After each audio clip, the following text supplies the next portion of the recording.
Okay, I think we'll get started. All right, everybody, we're going to get started. Welcome. Thank you for joining us. It's Monday night, and we have our fourth week of the Raw Endurance Training Camp, virtual training camp speaker series. Tonight, we're joined with Danielle Gogarty, who's been with us all 4 weeks. She's a coach from Long Island, New York. And tonight, we're also joined by Liv Massey. She's a mental performance coach and health counselor with Sportstrata. And tonight's topic is mental preparedness. There's so much that goes into the sport of triathlon and endurance training and racing, and between gear and the swim, the bike, the run, and recovery and nutrition. One of the other key elements is the mind, dealing with the body, the mindset of the endurance athlete, both before they race, deciding to race, and then during training, and then during your race, and then post-race. So there's a lot of different phases that athletes go through during the whole time frame that they wanted to do a race, whether it be a sprint distance all the way up to Ironman or an ultra run, etc. So we're going to dive into all of that today. We just wanted to say special thank you to a few other partners who were with us in previous sessions. So Felt Bicycles has been a big partner in this. We've had Josh Amberger and Ashley Gentle were here 2 weeks ago. We discussed recovery with Josh and transitions with Ashley. The two excellent sessions. They went into all their little tips and secrets and everything that they deal with for recovery, and transition with Ashley was really fun. Sunto was here. We had two athletes go over like the watches, some of the features with the watches. Infinite was here. We went over some nutrition aspects off the course with Erica Mitchner, and then on the course with Infinite. And then we had Normatech Hyperice was here as well, dealing with some recovery with the recovery boots and the massager. So tonight, now we're into the mental aspect of things. So without further ado, we're going to hand it over to Danielle, and Danielle is going to just discuss a little bit about what she's been dealing with her athletes in general from the mental perspective, getting them prepared to take on the training that they're about to do, and then also preparing them for the race itself. So Danielle, you want to discuss certain things that you talk about with your athletes? Sure. Thanks for the nice intro. It's nice to see everybody tonight. We're going to talk about that fourth discipline in triathlon, and that is the mental state, mental preparedness. It's a huge, important piece of all of this. Now, most people who are triathletes, whether they're beginners or competitive level, there's a method to the madness, and it all started usually with a 5K somewhere. So you get the gusto, and it's usually folks that were not doing these three sports typically throughout their life. It's kind of a thing that we pick up later on, that we realize we're good at certain things and have to work on other things. And it all starts with one race, and there is an addictive component to it where you finish a race and you want to do the next one. So there's always, and that's in running, that's in triathlon and most other endurance sports. But when an athlete comes to me and they want to hire a coach for triathlon, they have a goal in mind, right? So they're either going to want to do an Ironman, a half Ironman, their first triathlon. And so you have to really get to know that person and their personality and what their ideals are. So somebody who wants to just start out doing their first triathlon, I'm going to sign up for a sprint. How do I do that? And we go through the whole thing with what gear do you have, what fitness level you're at, and we do an assessment like that. And then you want to see like what their goals for that distance is. So they're going to choose a distance. And then you want to see what the goal for the distance is. And how do we build that? How do we get you through that? And that could be a short sprint distance through full Ironman distance. Somebody who wants to do a full Ironman distance, they already know that they're going to set themselves up for a very, very long year of training. And a year is a long time to train for something. It's a very long day on the course. Same thing for a half. People train, 6 months or so for that 70.3 distance. And it's not just swim, bike, and run. It's that mental training. It's getting up 6 days a week to do your mileage and your distance. And some people are 4 a.m. workout people. Some people are 9 o'clock at night workout people. I've been on both sides of that, depending on your life circumstances, depending on what your job is. So you try to narrow down all of these components, what someone's life is like. Do they have children? Do they have husbands, wives, significant others of any type? And then what their work hours are. Do they commute 2 hours each way to their job? Do they live 5 minutes from home? Do they work where they can take a lunch break and get their workouts in? So you kind of figure out when people's training availability is, and then figure out what's going to work best for them. For example, I'll use myself as an example. I have a husband who's a police officer who has crazy hours, and he's also a triathlete. So when we started our business, we kind of attracted people who had similar schedules. I have somebody who is a pilot. I have someone who's in the service, nurses.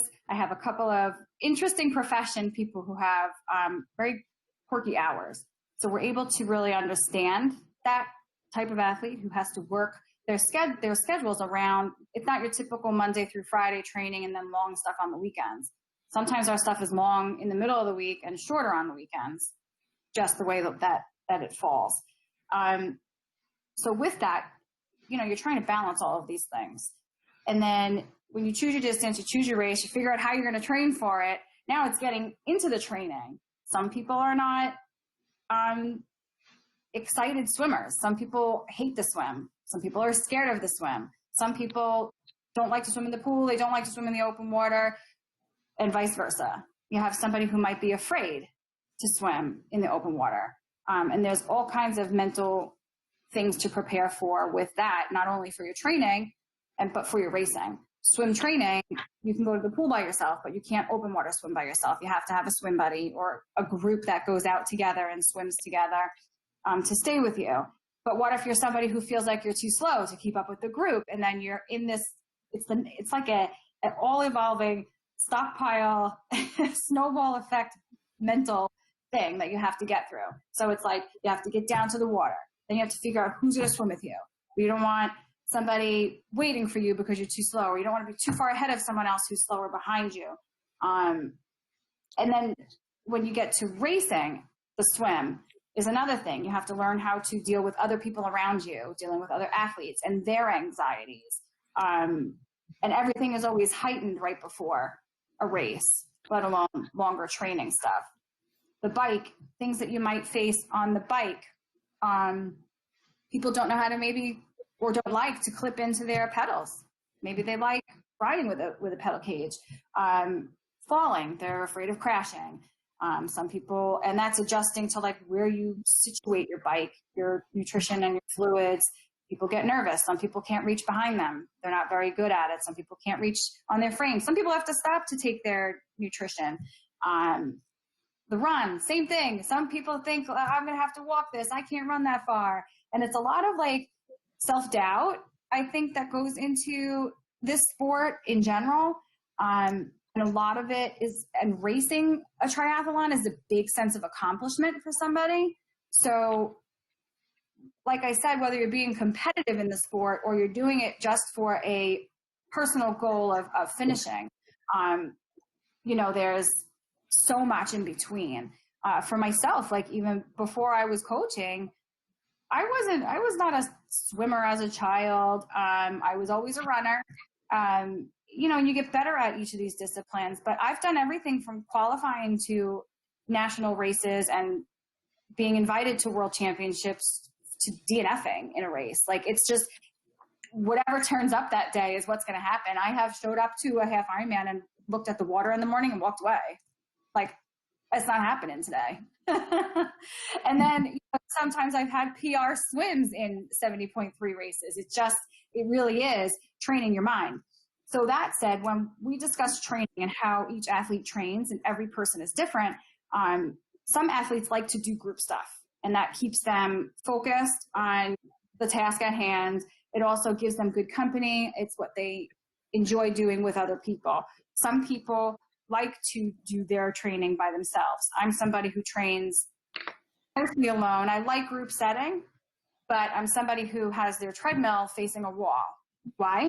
Because I torment myself with those long miles. I've done 18 miles on a treadmill facing the wall with no music, no TV, no nothing. And that prepares my mind for a very long day on a race course where you're not chatting with somebody, and you're not listening to music, and you're not engaging in any of that. And your only focus is to mile per mile per mile per mile, and breaking off the race like that. So when you teach people in their training, we do the same thing. Your swim is broken down as if you were picturing the race day, and you're gonna take it down by hundreds, and we're gonna break it down by 500s, and then we're gonna break it down by thousands in meters. And then on race day, it's buoy to buoy. Your next goal is the next buoy. It's buoy to buoy to buoy, and then you're finished. Same thing on the bike. It's, your 5-lap increments on your watch. We have the athletes set that to, and then, every 5 miles, you're going to do something. You're going to drink, you're going to use your salt, you're going to, eat something. And it breaks down the large distance into small little pieces so that you are not afraid to tackle a small piece. You're more afraid and hesitant to attack the long piece. Everything looks so much bigger, when you look at it as a whole. So, and the same thing for the run. It's like, get to your next rest area, get through the next mile. It's mile after mile after mile, and it all comes together at some point. And then, there's moments of falling apart as well. And it's just we have a lot of positivity that we throw out there. You're going to have garbage workouts. You're going to have really great workouts, and they all balance each other out. I always say that, and I've heard this throughout my own life being a coached athlete, that, your mind is going to quit long before your body does. In these long distance races, and even the shorter distance, harder effort races, your body goes in autopilot mode. Like, it's going to get through all of this stuff, right? But your head is what helps you get through that stuff. So your body will do it. But if your mind is telling you, no way, it's a very, very, very difficult day. So the idea, that we give people when we start giving them race plans and they're looking at like, I can do a 30-mile bike. Of course you can do a 30-mile bike. And then when they do that 30-mile bike, there's such a sense of accomplishment that they're like hungry for the 30-mile bike. And then, you really try to keep people excited with that. And then there's, facing things like we did this year with COVID, and limiting places to train and things to train for. Races are being canceled. Pools are being closed. You can't go to beaches. It's too cold in this place. It's too public in that place. And, you have to rearrange everything. And so then a lot of companies came out with virtual racing, which was very, very successful early on, because people were like, yeah, I'm going to get a nice medal. And, you're able to look at your times. You can look at your times against other people's times in the internet world.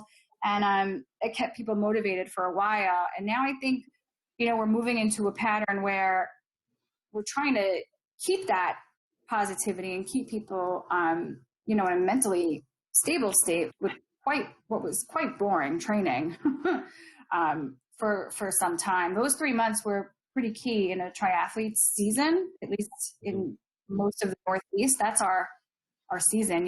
People that were going to race June and July races had been training all winter. And then, they felt very deflated when they're getting notices. The uncertainty of what are they actually training for? What should they do? Should they pull back on the training, readjust the focus, readjust the plan? So it's been, I always say, and this is what my coaches in the past have said to me, that they are not only your physical coach, but they are your therapist. Because they're the ones, I'm the one that gets a phone call if somebody doesn't have a good bike ride, or someone's not feeling their swim, or someone doesn't want to run today, and figure out how you fix that for your physical training, and then why that's happening and how we fix it, mentally. I talk things out. I do a lot of FaceTime one-on-one. I listen to a lot of venting.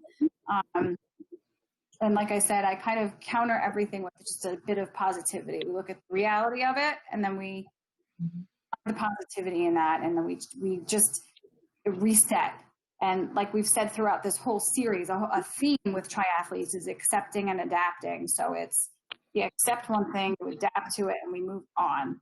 So I've said it 1,000 times, I think, and quite a few times during this series. You get it one day, you be upset about something, and then move on. Hopefully you can move on, Right.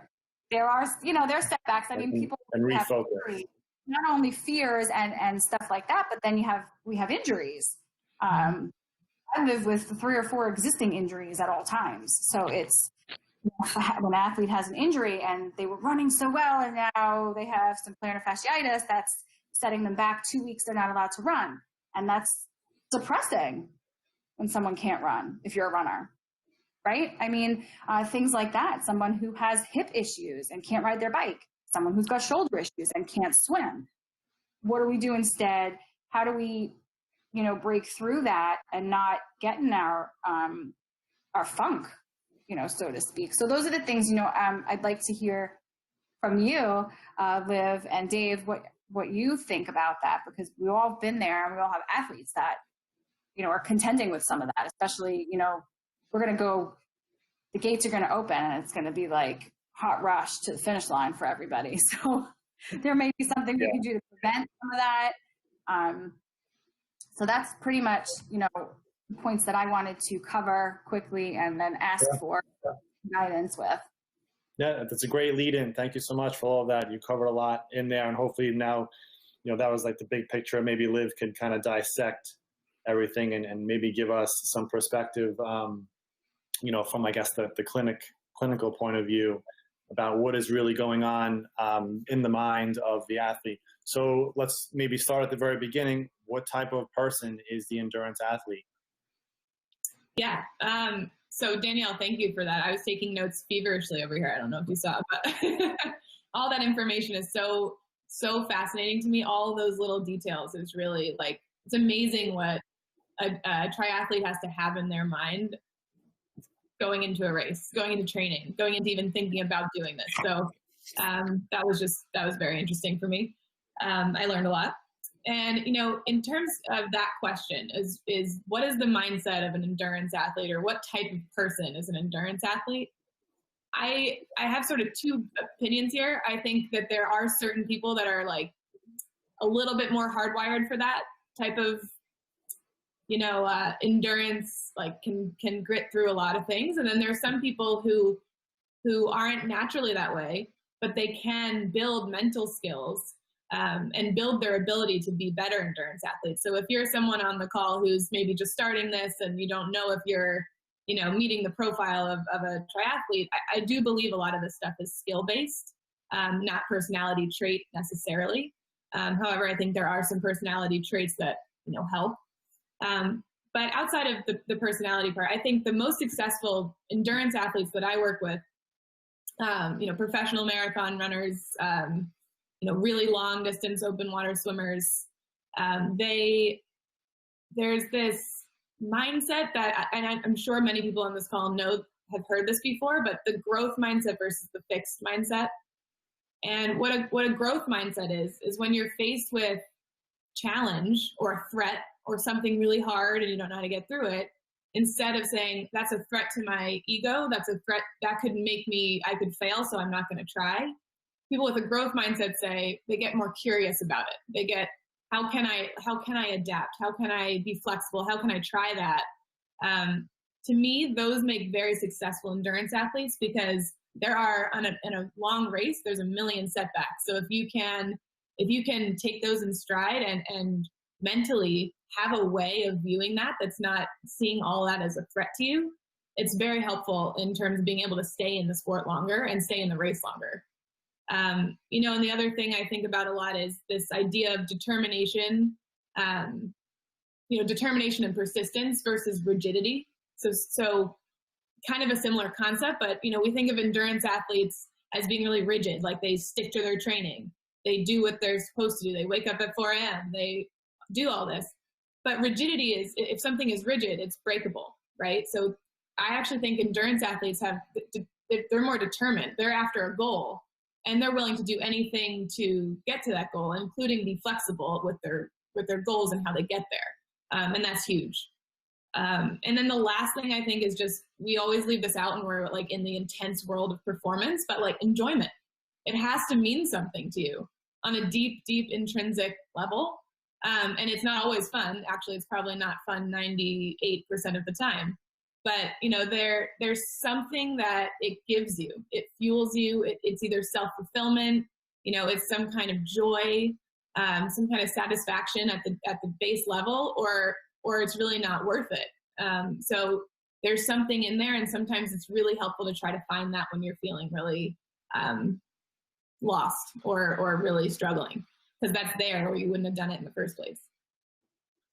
Right. So you have that desire to excel, to improve your lifestyle, your healthy lifestyle. And then you do set these goals up.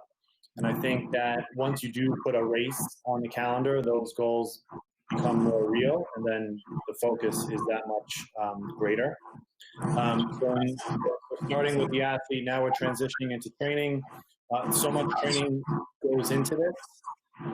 You know, 3 disciplines, your nutrition plan, you know, PT, if you're doing any kind of PT and stuff. So maybe we could discuss how to stay focused during this long process. So we could actually start with a sprint and Olympic. You're still training for a few months for these races. You could be training for a year. You could be training for 2 years to build up strength and cardiovascular health and aerobic capacity to do this big goal that you set up for yourself.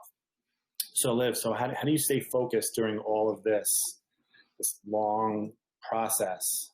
Yeah. You know, yeah.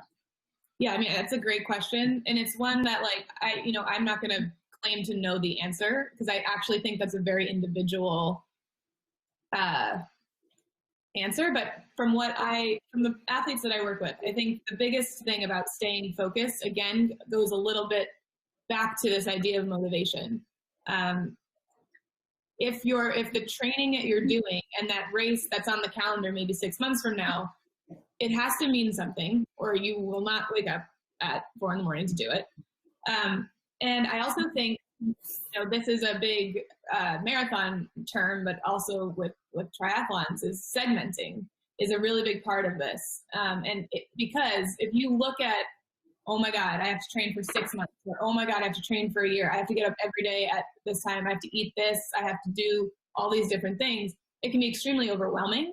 And then what happens is we actually feel anxiety about that. And then there's a lot of people have sort of a shutdown response there. So a lot of people will say, that seems like too much, and I don't feel that I can do that. Or as Danielle was saying, this self-doubt that creeps in, right? And, oh, I don't think I can do that. I've never done it before. That scares me, so I'm not going to do it. I think the best thing to do here is just like you would do in a race strategy or a race plan, is break up the race or your training or the 6 months into very small, sometimes like day by day, sometimes hour by hour, depending on what's manageable for you. But breaking that up into something that feels like you can take that bite and swallow it, and it's not going to be so insanely overwhelming. So even if it's just like, I'm going to put my workout clothes out, you know, the night before, to eliminate one barrier of training, that's a committed action, right? So that's an action towards a goal. So simply, if you're feeling overwhelmed, one thing you can always ask yourself is about that behavior you're about to do, that action you're about to do, that thing you want to do. Just ask yourself, is this a toward or away behavior? Is this helping me get to my goal, or is this taking me away from it? And you, as an athlete, someone who knows your own body, someone who knows what you really should be doing, you'll know the answer to that. But I just think it's helpful sometimes to say, is this this helping me, or is this hurting me? And just that simple question can help you sort of stay on track when it feels overwhelming otherwise. So it's interesting that you said to, lay out your clothes the night before.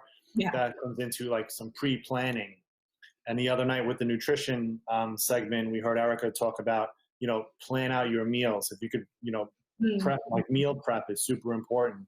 So the same way, I guess, from what you just said, the same way you would do some meal prep to make sure that you have good, healthy food options available to you on a daily basis, like quick, so, you're more inclined to eat healthy.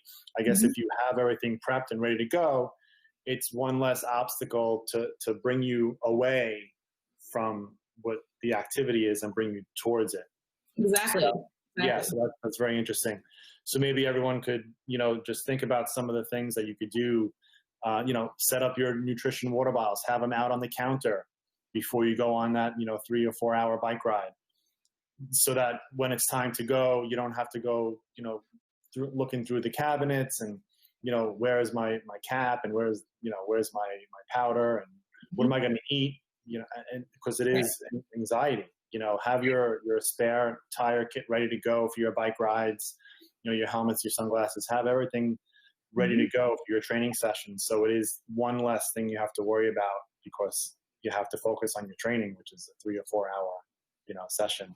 Absolutely. It's all about removing barriers. That's that's sometimes I talk to athletes who feel like they can't do these larger performance goals. And if we can just get to removing barriers to getting back to training, especially after injury, that's huge. Those are all committed actions in the way that you want to go. I have marathon runners who sleep in their leggings and their onesie, and they get up out of bed and put their sneakers are right where they step out of bed. Just removing barriers. That's all that is. Okay. I'll have to try that. We'll try it and report back to you. Yeah, it's one less thing you have to worry about. Even if maybe your bicycle is in the garage and it's hanging, up in the garage. Yeah, take it down, have it by the garage door, or if it's in your apartment, by me, it's in my apartment or my house, it's hanging on the wall. Take it out, stick it by the door, and just you're out the door ready to go. So excellent conversation so far. So let's talk maybe about maybe some setbacks. The negative aspects. Maybe you have some training setbacks, maybe some injuries, or you're not having, I guess, the gains that you expect. Maybe setting expectations, and how much pressure you're putting on yourself if you don't meet those, I guess, those marks in your training. So maybe some setbacks and maybe overcoming some injuries and stuff. Yeah, this is from a mental standpoint, this is a lot of what we do in sports psychology. But, one of the things the first thing I think about when I think about setbacks is in sports and performance, the best thing you can do is prepare for them to happen. The athletes who envision their confident self doing what they want to do is the perfect race, and they're feeling really great. That's good, except for when, something doesn't go right. And in a race that's as long as an Ironman, something is going to go wrong. And from a mental standpoint, if you can prepare for that in as much detail as possible ahead of time, you're going to be better when that actually happens. And this is a longer, category, but I'll try to go over it really quick. But we do a lot of imagery work and visualization in sports psychology. And, the reason we do that is because it gives you more reps. So when you're out there, running an Ironman, how many Ironmen can you do in your life? Probably not. You're not going to get 1,000 reps at that in your life or in your career, right? So those big races are your only moments to physically practice a race like that. So we can mentally practice a race like that as many times as you want.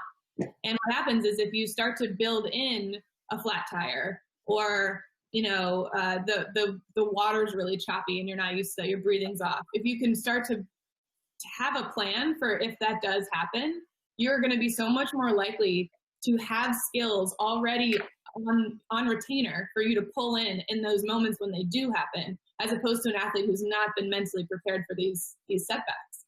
So I think, there's a sort of a two-prong answer to this question is, yes, there's certain ways to deal with setbacks, But I think the best way to deal with setbacks is actually to prepare for them to happen in the first place.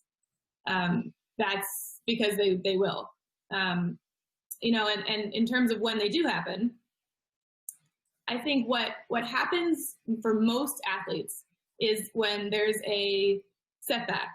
It's not the setback that's the issue. It's what the meaning that we apply to it. So it's the spiral that begins when you get a flat tire or when your sugar's low or whatever it is. It's the, oh no, it's happening. Oh no, what does this mean? Oh, does this mean I'm not going to finish the race? Does this mean I'm going to disappoint my family? Does this mean I'm a failure? Right? So there's like a whole spiral of thoughts that happen when a setback happens. Yeah. So, thought stopping is hard to do, but redirection is easier. So, if someone told you to like stop thinking about a pink elephant, like you're all thinking about a pink elephant right now, probably, right? Yeah. So thought stopping doesn't work because it's actually, you're telling yourself to stop the thing that it's kind of counterintuitive. But what you can do is say, I'm going to choose to place my attention on the next task relevant cue. So, a lot of football players say next play. We use the acronym WIN a lot, which is what's important now, because what it does is it takes you away. So what anxiety is, right? All anxiety is future oriented worry and physiological arousal. And future oriented worry is what gets us in trouble because we're out of the present moment when we're performing. So if you can try to redirect your thoughts, all thoughts are either in the future or in the past, right? Regretting what just happened or worrying about what that means. So if you can bring yourself back to the present by saying what's now, what's important right now, what is the next thing that I'm supposed to pay attention to? What segment of my race plan am I on? Let's get back to that. What's my breathing doing? What's my body feel like? Like something that can ground you in the present moment is going to be way better than allowing those thoughts to take you away. So anything you can do to bring yourself back to that present moment, which is why we do a ton of mindfulness training, because mindfulness training it helps you to do that, helps you to bring your attention back to whatever you choose to put it on, not where your emotions are going to take you. So yeah, it's kind of just having control over your thoughts, slowing down. So I guess we could just talk about like middle of the race, something goes wrong, a flat tire. I mean, people get really like excited over a flat tire. Yeah. It's happened to me. I've gotten so excited about it, like, oh my God, what are you going to do? And you're worried about so much and you're not focusing on just the task at hand. Yeah. Like you said, don't worry about before or after, slow down your thought process and just focus in the now and deal with the flat tire. Mm-hmm. So that could be extremely helpful to do race day. So yeah, and again, just to add to that, David, because you're absolutely right. I just want to, I'm like envisioning people out there being like, okay, well, easier said than done, right? Sure, of course, yeah. It absolutely is. And the whole idea about mental training is it's not like a good idea to like, oh yeah, I'll do that on race day. It's like you have to practice that and get almost more reps in than you would in a physical sense. So like you go to the gym and you do one bicep curl and you look at your arm and you're like, well, why am I not jacked? Like it's the same, like you got to do the reps. So for what you're saying is, yeah, practice getting a flat tire, practice how you would regulate your breathing in that moment, practice what task relevant cues are important for you to get that tire changed quickly, right? Like those are things that you have to practice, but when it does happen in a race, you're going to be way more prepared. Right. And I don't think everyone should go out and practice maybe bonking, but you might want to. Well, mentally, you could say, all right, if you're behind on your nutrition, how do you deal with that? Or let's say you lose a water bottle. You hit a bump, your cage was a little bit loose, you hit a water bottle, and now your mind is like, ooh, that's 45 minutes, or that's like an hour bottle or a 2-hour bottle or whatever it may be. Now you got to think about how am I going to fuel this, et cetera. So, trying to practice that might be super helpful. Absolutely. Danielle, anything on all of this so far? Any of this? There it is. So yes, no, I will add to that just a little bit. It's true. You can try to prepare for all of these what ifs. There's so many variables, so many what ifs, so many things that, you know, we deal with in triathlon. And that could be anything from like, you know, you show up at a race and it's hot and they're telling you now it's no wetsuit. People who rely on a wetsuit for their mental state to get through a swim, that could be really detrimental to the start of a race. And you don't know those things beforehand. You don't know those things till 5 minutes before you start. So something like that, you know, it is something that you can try to prepare for. So you know what, like, for example, we were at a race last year that was probably going to be no wetsuit. So what we do, the day before, we went for a practice swim with no wetsuit.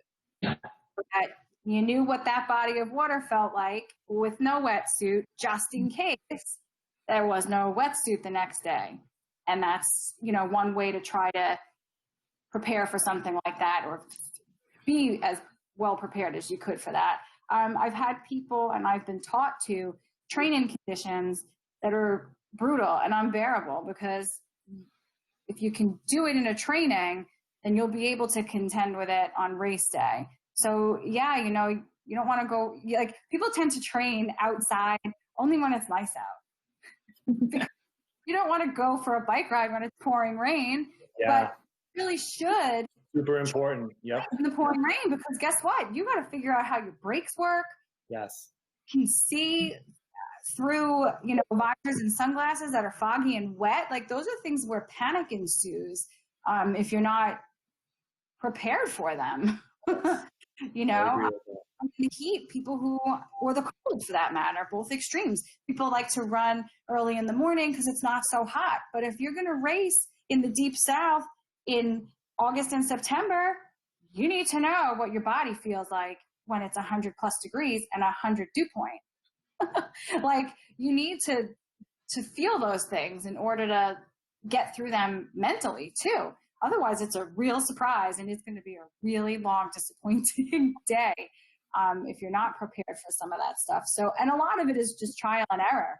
You know, you can tell people all day long what to practice, what to try for, but until you really find yourself in a situation that relates to that is really when you can prepare yourself to overcome those things. And, you know, the longer you're in this, the more chances you're going to see all sides of it, right? You're going to swim and chop. You're going to get a canceled swim. And starting a race on your bicycle when you're used to starting your race in the water is strange. It's weird. And it gives you kind of a heightened anxiety, I think. And then, you know, when weather turns out, or like Dave said, you know, you lose a bottle of nutrition on the bike. That happened to me in a race last year. I lost 2 bottles off the back of my bike at mile 15. I had nothing, the whole bike ride, nothing. So I found myself, you know, grabbing bananas and water or Gatorade from a water stop because they didn't have what I packed. It was bumpy roads, potholes, whatever it is, and bye-bye bottles. But you have to figure it out. And you know what? It did make for a very long run, sufferfest, to say the least. But in my head, I knew what I had to do. I knew I wasn't going to panic about it. I knew there was going to be a rest stop. I could stop and grab a Gatorade. Okay, there's my sugar. I can have some water. I'll get a banana, you know, and I'll make do. So you just keep moving forward so that you don't end up going backward. So it sounds like a lot of this is the anxiety of things happening, how you react to them, some things beyond your control, and how do you deal with like the thoughts that are going through your head and the emotions that you're feeling at the time. So we, Liv, we do have a question online from Emma. Sure. With that in mind, you know, some calming exercises or meditation. Emma asks, are there any apps that you typically recommend for pre-race or pre-training guided visualization? Yeah, that's a great question. So I think for meditation, I believe if you really want to reap the benefits of mindfulness and doing meditation and practicing that skill, to have some kind of a daily thing you do.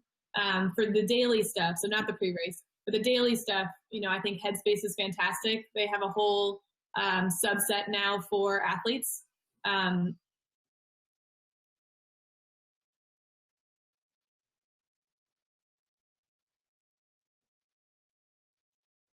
There's an athlete version of that as well. But for pre-race, you know, there's no right answer to this.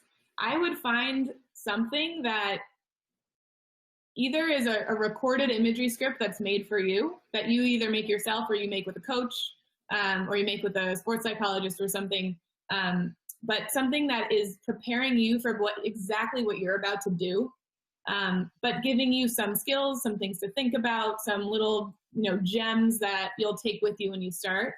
I wouldn't do anything too calming, right? So there's a lot of guided meditations that are all about like relaxing the body, and while relaxing the body is good, we need a certain amount of physiological arousal before we go and max out our bodies. We don't want to be too chill because we can't get back up in the right way.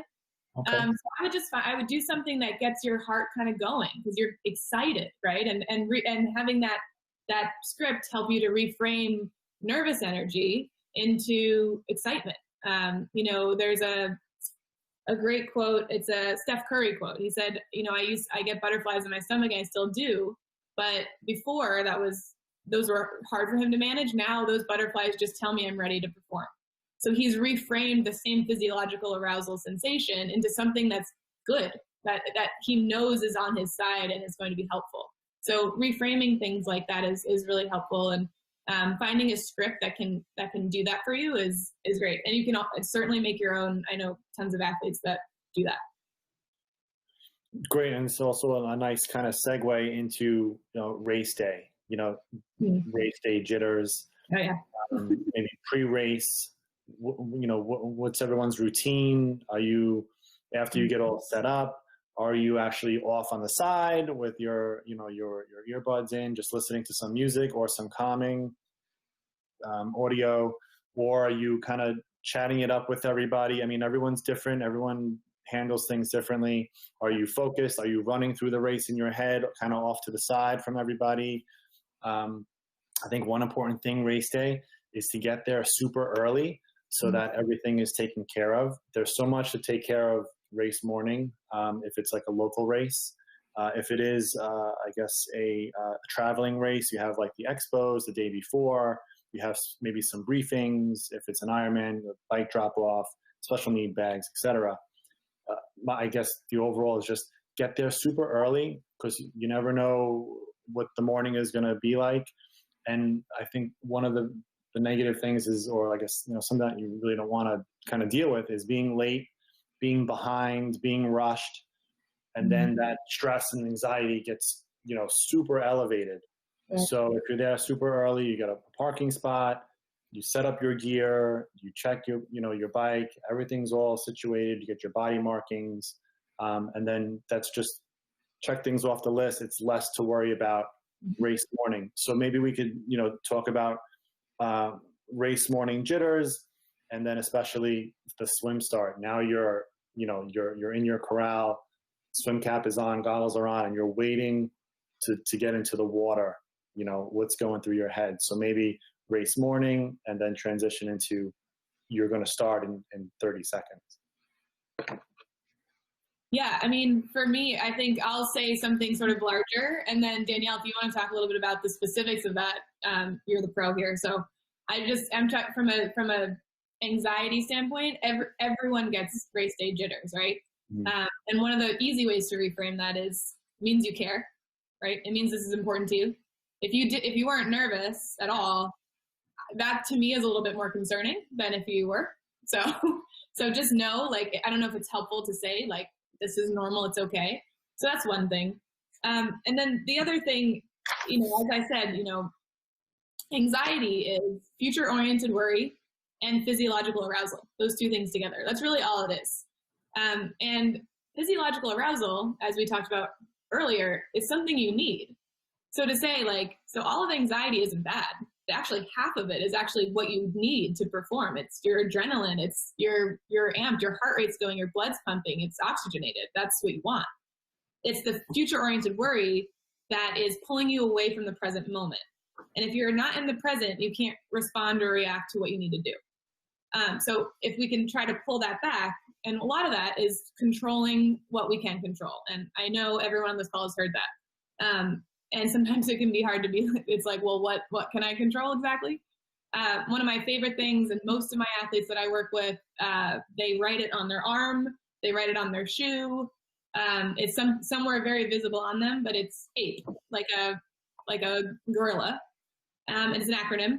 And so there's only 3 things that you can control in any performance situation. It doesn't matter if you're playing the NFL or, anywhere, New York City Ballet, it doesn't matter. There's 3 things that you can control. Your A is your attitude. So that's your mindset. That's how you're going into it. That's how you're reframing your thoughts. P is preparation, which we just talked a lot about. But so the things you can do ahead of time, both like physically and routine wise, but also mentally, how you're preparing, how you have prepared for the last year. That's under your control. And E is the most important one on race day, is effort. You can control how much effort you put in. Only you know that, right? So outside of those 3 things, environment changes, flat tires, like that's not something you can control. So they're not actually worth worrying about right before you're about to race. It's a way of simplifying and saying, these are the only 3 things I'm going to think about right now. All the, as David and I were talking about before this call, the hay is in the barn, the training is there. These are the 3 things I can control right now, right? And that is so important, because when you're thinking about the 3 things you can control right now, you're present. You're no longer in the future. You're no longer worried about, oh God, did I not train enough? Was that long or not long enough? You're not worried about the outcome or your time, or you're right where you're supposed to be to perform, and you have the physiological arousal. So you're good. That's exactly where you want to be. And there's a Billie Jean King quote, which is one of my favorites personally. Whenever I go do any performance thing, and a lot of my athletes do too, is pressure is a privilege. Just saying, pressure is a privilege. I've earned my spot here at the starting line. I did a lot to get here. Just being there is an accomplishment. So just reframing that is also really helpful. Just having some joy, having some gratitude. What are you grateful for right now, right? I have an able body. I'm able to do this. So little things like that can really help to reframe your mindset from nervous and terrified to being really excited and honored and joyous. So anything you can do to push yourself there and minimize all the thought chatter. 3 things, APE, and a little bit of gratitude is a wonderful way to start any race. Perfect. Yeah. Danielle, you want to develop that a little bit? You put on your swim cap, you're waiting to jump in the water. Yeah. And, you see everybody kind of just, wiggling their legs and rubbing their arms and doing the dance, and that's the thing. It's like, but as soon as the horn goes off and you hit the water, it's like, it's a bizarre disappearance of all of that. It's like, and then it's on for the rest of the day. Like, as soon as your face hits the water, it's game on. And then, you keep, big thing I tell people is just you keep moving forward. Behind you, keep moving forward. It's going to be, whatever the distance is that separates you from your bike, that swim. That's it. You got 500 meters or 1.2 miles or 2.5 miles that separates you from your bike. You'll be on solid ground. You're good to go. And the race day is the celebration of it all. You work really hard, and you know what? There's going to be spectators throughout the whole thing that's going to help carry you and your spirit, and other people on the course that are supporting your efforts there as well. So race day is the party, like all that training and the hard stuff that goes into it. It's all hard work for that one, there's a moment. It's a finish line moment. It's crossing with whatever your goal was, whether it was to finish or it was a time goal for yourself, and it's for yourself. And in those long training days that really suck and they're really hard, I always, try to tell people to remind themselves and say it out loud. Like, what is your why? Like you said earlier, why? Why do I do this? Why am I awake at 4:00 in the morning? It's pitch black out. Everyone else is sleeping. And you remember why you do it, why I trained for this, why I signed up for this, why I'm going to race this. And it gets you through that, a little bit that tells you, and now snooze the alarm kind of stuff. So remembering your why is a big thing that I drive home pretty often, and that your race day is a party. Like, get excited. Like, it's fun, and everybody likes to see your pictures afterward anyway. So I work really hard for a lot of like really cool things. It's a really fun day.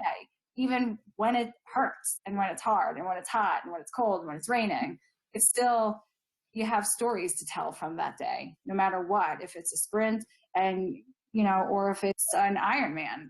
Last year I raced a sprint and I sliced my foot during the run or the bike or coming out of the water. I don't know. When I took my sneakers off at the end of the race, I needed stitches in my heel. So whatever it was, I stepped on something in transition or something was in my shoe during the run, whatever it was, but you kept going and it was still fun.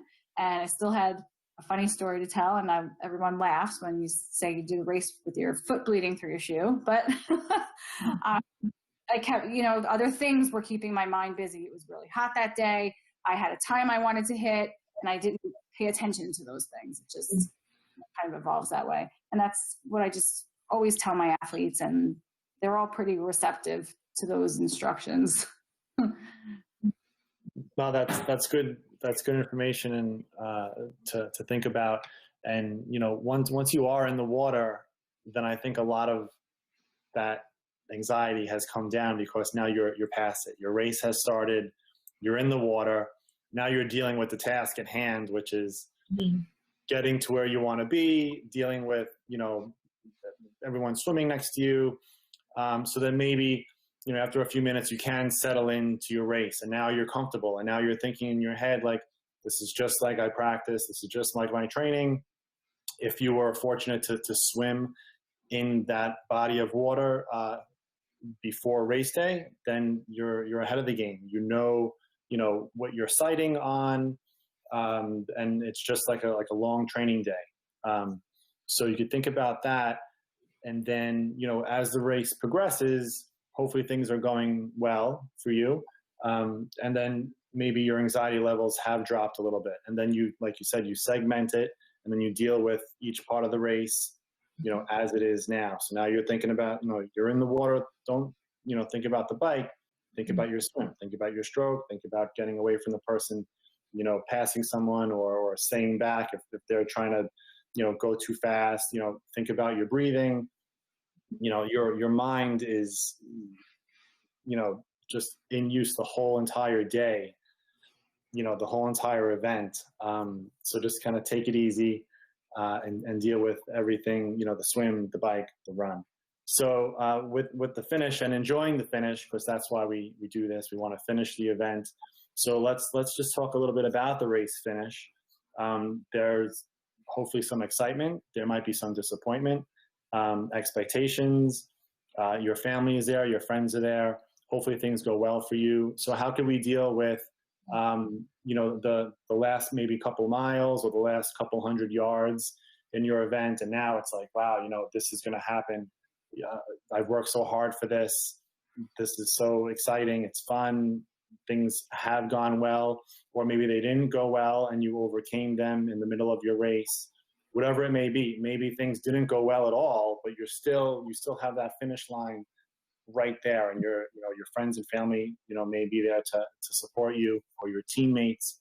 So let's just talk about, you know, the race finish and some emotions that are going on in your head for the race finish.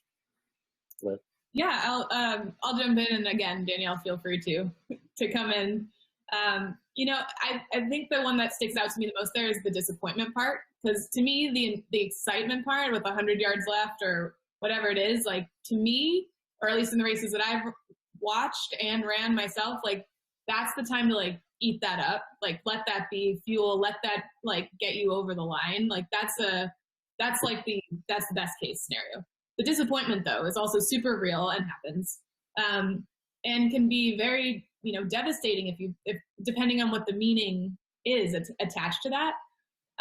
So one thing I really think I encourage all of you to think about before race day is this idea of expectations. And we all have goals, and we need goals. Goals fuel our training. There would be, I mean, the race itself is a goal. But to have a different set of expectations on race day. And what I mean by that is goals often for us are outcomes, right? So it's like, finish that race, get this time, hit this mark in this training long run, whatever it is. We have a lot of outcomes. That's how we chase things. I encourage you, though, for your triathlon, whether it's your first one or your 10th one, to set a little separate set of goals that are process only, that are basically tied to those three things: your attitude, your preparation, and your effort. Because those are things you can control in the moment. And setting your intention for that before race day. I have a lot of athletes that write on an index card the morning before they even go to the venue. They write what their intention is for that race, and not a single word on there can be about time, can be about outcome, can be about place. It's all about how you did there, how you overcame mental challenges, what's your intention? If something bad goes wrong, I'm going to do this. I really just want to basically do my best, but have some kind of, nuanced wording for that, and whatever makes sense to you, and put that index card in your training bag, somewhere where you can pull that out at the end of your race, whether that's on like your last water bottle that someone's going to hand you, or it's at someone at the finish line can hand it to you. Because if you're feeling disappointment and it's not what you wanted, and you look at the clock and it's like this devastating emotion, take that card and say, like, well, what did I do on here? Like, because this was my intention before I started this. And it's helpful to focus on the process, because that's the only thing, the outcome you cannot control. Athletes, I have really confident athletes that go in and say, I'm going to win that game or whatever, I'm going to win that tennis match, or you don't know that. You could be playing, you don't know, right? There's a million different situations that can happen that could make you not win that thing. So focusing on that is actually kind of a waste of your own efforts and your own mental energy. To focus on things you can is helpful. So I think just trying to set aside some process goals for yourself that you can look at the end and say, I did that. Regardless of what the outcome was, I did this. And I set my intention, and that's what I did. And be happy, maybe be grateful that you were able to complete it, or even if you weren't able to complete it, you gave it your 100% effort. Right. And you should be proud of your training and the process up to that situation. And if things didn't go well, then it's not like it's not the end all. It's, you still have plenty to be grateful for. Get across that line, enjoy it with your friends and family. I mean, I'm guilty. You get down on yourself at the finish line. If something doesn't go right, you're like, maybe you start to, just be sad, you're disappointed or whatever. And then, it's tough. It's super tough to keep the spirits high, but there are people there who love you, who want to be with you, who supported you through this whole process. So maybe just, take a step back and try and maybe keep it together and be grateful for the process, as you said. Mm-hmm. And then I guess, maybe post race, what's the next step? Now everything is finished. You hit your A race, and maybe you don't have any other races planned for the season. So now you're finished. There's the blues. Maybe it's not as bad with, the short course versus the long course, but the long course, after you do an Ironman, it's like waking up, Monday, Tuesday morning, and what are you doing? Obviously you're going to do some recovery rides, etc., but you might have maybe hit your peak, and it's like, I'm done. And, you might be excited that you have to not train anymore. So there are mixed emotions with, I guess, the post Ironman blues. So how do you deal with, I guess, if there is a void, if you don't decide to train for the rest of the season, there's no more races on your calendar for the rest of the season. Mm-hmm. Now you have a big void that maybe you can't fill. So let's maybe dive into that just a little bit. Yeah. That's a good one.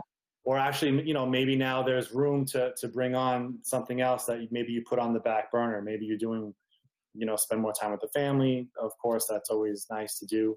Or like a project on yourself, or with a friend or something. Now you have some time to get that done. So maybe we could just touch on this. Yeah, that's a great topic. And I think you just said pretty much what I was going to say there too, is I talk about this a lot with identity, right? So when you're training this much for something like a triathlon, it becomes a part of your identity. And for some people, it becomes the only, or like the very, very prominent part of their identity. And that's great. I mean, that's incredibly helpful for motivation, but agreed, when that's over, there's kind of this like, whoa, now what, but also like, who am I and what am I doing with my hands? Like, it just becomes this whole, you know, existential issue. So I like to think of it as like identity hats, really. And that's your triathlete hat. You just wore that for 6 months or a year. But now, like, as you're saying, Dave, like, there's so many other pillars to your identity that need your attention now, right? That need some time for you to bolster those up. And it's not a bad thing. It's actually, like, if you think of yourself as a whole, well-rounded person, you're a little bit out of balance. You just spent a lot of time over here with this one hat on, and that's great. And it allowed you to do something really cool. But like, now it's time to sort of balance your whole person. And what are the parts that I've neglected a little bit in my life because I've been training this way for so long, or I've been so focused on this? And what friendships have I, maybe not kept in touch with quite as much as I wanted to, or family, or maybe there's, a hobby or some other thing, even cross training, right? So saying like, maybe I'm going to golf for a little bit here, or doing something that's different than endurance because it actually helps balance even your physical being. But doing it not just because you're bored and you don't know what to do, but you're actually you're balancing yourself out as a human. So just thinking of it like that, I think, is a little bit helpful when you're feeling down and kind of lost at the end of everything. Yeah, I think that's all excellent. I think there are, different aspects of everyone's lives that need attention, and training for a triathlon is, between that and your work and family, trying to get it all together. So maybe now it's time to put on a different hat and, take on something else, or put more attention towards something else. So then after that, we're going to continue this whole timeline. We have two more main points, and then I think we'll go based on the time here. So now that's finished. Now deciding to race again, when does that come around? And then maybe, based upon the past experience, the race, the training, you put so much effort in, then you had that recovery time to take on other things. Now you might want to do it all again. So how do we, how do we deal with that? How do we explain this to our family and our friends? And say, or maybe it was an agonizing experience. Maybe it totally ripped you up mentally, physically, and you needed maybe a year or 2 years off. And it's like, you know what, I'm ready to do this again. So maybe we could just quickly, self-building to say, all right, now I'm ready for this super, big challenge again. See if we could get some support from our family. Yeah. And deciding, say, I want to do this again, because you don't really do one Ironman. Yeah. Or you finish line, I'm never doing that again, and then you sign up for another one and do another one and do another one. Yeah. No, I love the series of these questions has gone this far. Like, we're way past the race now. We're like, how do you think about it? I love it. So I think it's very personal, right? I think it's very individual. I think it's very much like what else is going on in your life. What are the other confounding factors and lifestyle and things like that? But the one piece of advice I do have for anyone who's just finished a big race like this is, whether you feel like it or not, give yourself a little bit of time, and you can figure out what amount of time that is, but to reflect on what just happened, because there are so many learning points that happened during that one race. Not to mention like all the training you did, but that one race, there was probably thousands of little learning points. You probably learned a lot about yourself, your walls, like the things that you were able to get through mentally. Even if they're small, they're significant. So I would just try to spend a little bit of time reflecting on that and what you did, and writing it down or telling somebody about it. Because these things are going to come back. You're going to face the same challenges or similar ones. And these skills are skills. They're something that you just gained and you just strengthened. And it's important to recognize them. These races make you stronger mentally. But if we don't spend time kind of looking at what we learned, we might lose it, or we might not realize that's a strength of ours. So I would spend some time doing that. And I would certainly spend some time taking care of your body. self-care and self-compassion, these things are very important. And a lot of athletes, especially tough endurance athletes, can say like, no, it's, I'm not soft, I'm good. But it's really important. It's super important, one, for the longevity of your career in this, but it's really important to take care of your instrument. Because if you take care of your instrument, you're gonna care so much more. You're not gonna beat yourself up. You're not gonna beat yourself up physically in training quite as much. You won't do it mentally. And there's this genuine love and care for yourself and your instrument that is going to be really helpful, actually. So just take the time to appreciate what you did, figure out what you learned about yourself, and take care of your body before you take that step into signing up for another race. And that can be, for some people that can be a year or two. For some, it's a month, whatever it is. But just make sure you're spending some time thinking about that first. Excellent. And it doesn't have to be the Ironman. This is sprint or Olympic. This is for anything. This is a 5K. I don't want anyone to think, oh, well, these guys are talking about Ironman on here. I'm not at the Ironman level yet, but this is any kind of race or goal that you set for yourself, which is super important, to reflect on the process. I have an Excel spreadsheet. I take notes about my training days and maybe, just to look back and see, what you went through. Obviously, hopefully you enjoy everything, and that's why we do this, because we enjoy it. So hopefully you're able to reflect on all of the whole process, and then decide, I'm healthy enough physically and mentally to take on this challenge again. And hopefully, you have the support of your family, which is super important. I cannot, stress that enough. So I think that was an excellent discussion. We can keep on going on. I have great, notes here. So one thing, I guess, bringing it all full circle back to now, we have a question from Marlo. She says, Liv, with COVID, races are being canceled every day and so much uncertainty. What are you telling your athletes to keep them motivated mentally? So now we're dealing with the now. This is the situation that we've all been in. So how are we dealing with this situation? No races, extended training, races getting canceled or pushed back. So maybe, in closing, what's some, advice that you have for everyone who's kind of in limbo? Because society has kind of been uncertain and in limbo over the last couple months. And people who aren't into or excited about virtual racing anymore. They've had it. They've done enough. Right. Yeah, people want to get out there. They want to do stuff. Yeah. I mean, this is the hot topic right now for all sports, right? Like everything's canceled. And, I just talked to a bunch of Olympians, about a month ago about the Tokyo Games being canceled. So, there's a ton of disappointment. There's a ton of uncertainty. And as we know, with uncertainty comes anxiety. So that's a big byproduct here.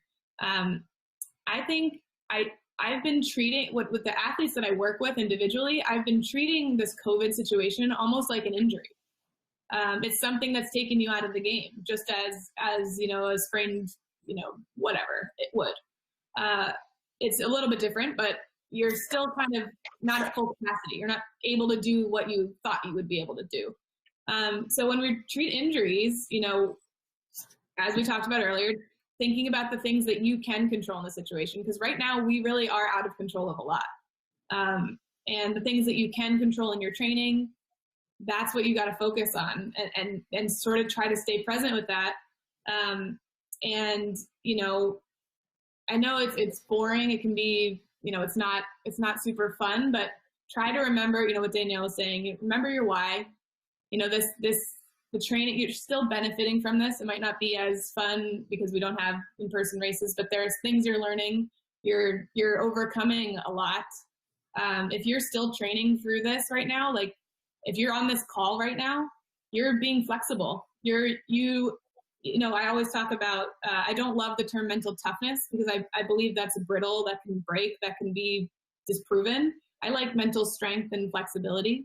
And you need a lot of that right now because we're going to get thrown all these curveballs. And if you can be flexible and be creative about your training and what you're doing and the little accountability groups you have or coaching or focusing on your mental game, like this, just being on this call and thinking about this other third edge of performance right now when we can't really be physically as present as we want.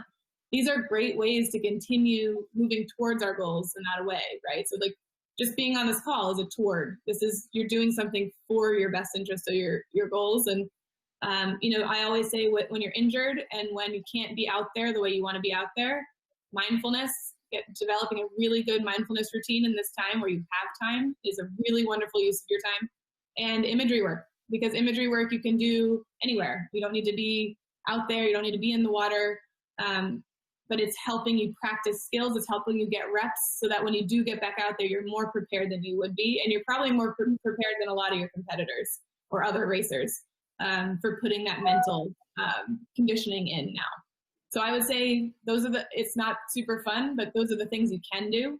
And to focus on the things you can do is going to be is great, because a lot of people are giving up, or a lot of people are saying, well, this isn't fun.